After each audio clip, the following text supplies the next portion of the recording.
toughest running backs in NFL history. Oh, I didn't know that. I thought it was like right now. No. Well, then my answers are going to look stupid. Yeah. It'll be more All fun. right, I'll do NFL history. I'll do NFL history. You can do current. All right. All right. So mine. I'm gonna give a little love.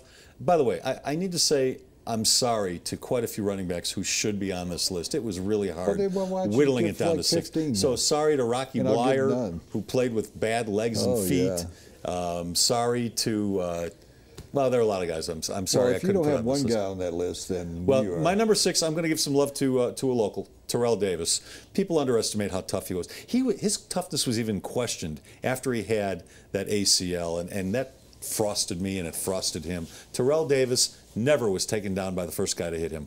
Walter Payton.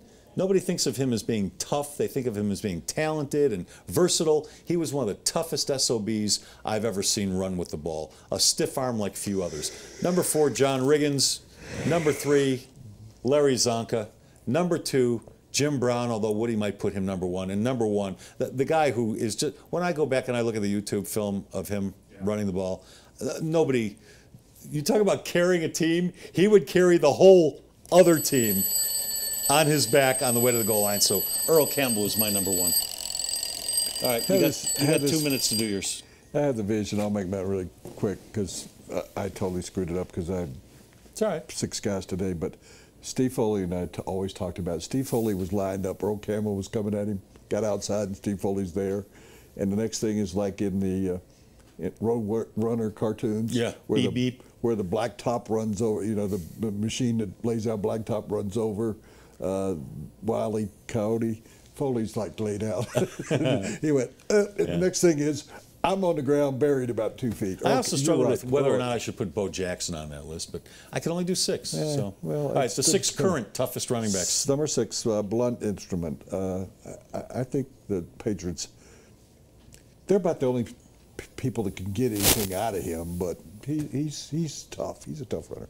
Jamal Charles, I think, is a tough runner. Eddie Lacy, watching him the other night, that was a mistake that John Elway made. They should have drafted Eddie Lacy. There was all the concern about his toe and his foot. Alfred Morris. I like him. He doesn't get a lot of attention. Boy, that's a tough guy. Doug Martin at Tampa Bay. I don't think he's on my list, but Doug Martin. I brought this up. Latavius Murray out at Oakland. If you watch him, if you get a chance to watch him, Red Zone's a great invention.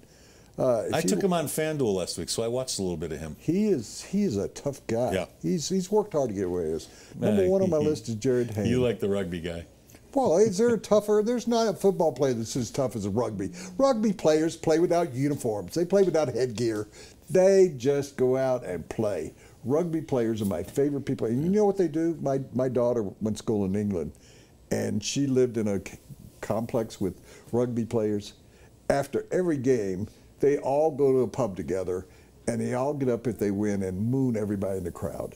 Those are tough guys. They're like full Monty kind of. Whoa, You know who else I was sorry I left off? Mike Allstott was a pleasure to watch when he hit the hole. What about that fullback from Dallas? That Moose Johnson? Yeah. It's pretty good. He was tough. Yeah. All right, so I want to do one tomorrow. I'll finish the program today, and then you can finish it with all the stuff. I want to name tomorrow, and I want everybody here to kind of involve, and people out there tweeting and stuff. What are the 6 greatest backup groups in? So when it would have to be a band that has blank and the blanks, or blank and blank. So would it be like Billy Joel doesn't have a band? No, but he's got a band that plays really well behind him. The News.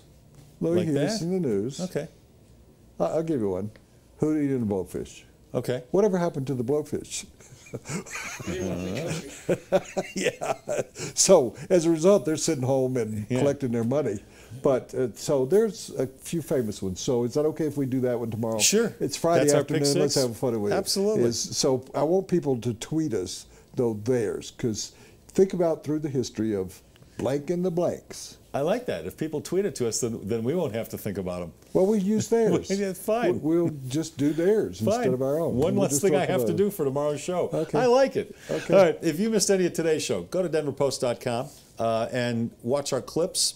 And at the bottom of the clip, you can sign up for our newsletter. Jimmy, how many people have signed up for the newsletter? Like 40 million. 40 million. 40 million people follow us. They get our newsletter. It's 36. Go to iTunes, listen to Yeah. our podcast, The Sports Show, or go to YouTube and watch the clips there, The Sports Show. Woodrow? 3 words. Ryan Clady can hoop. Ryan Clady hoop. In the story, you know how I got hurt the last time, don't you? Playing basketball. Have a good day.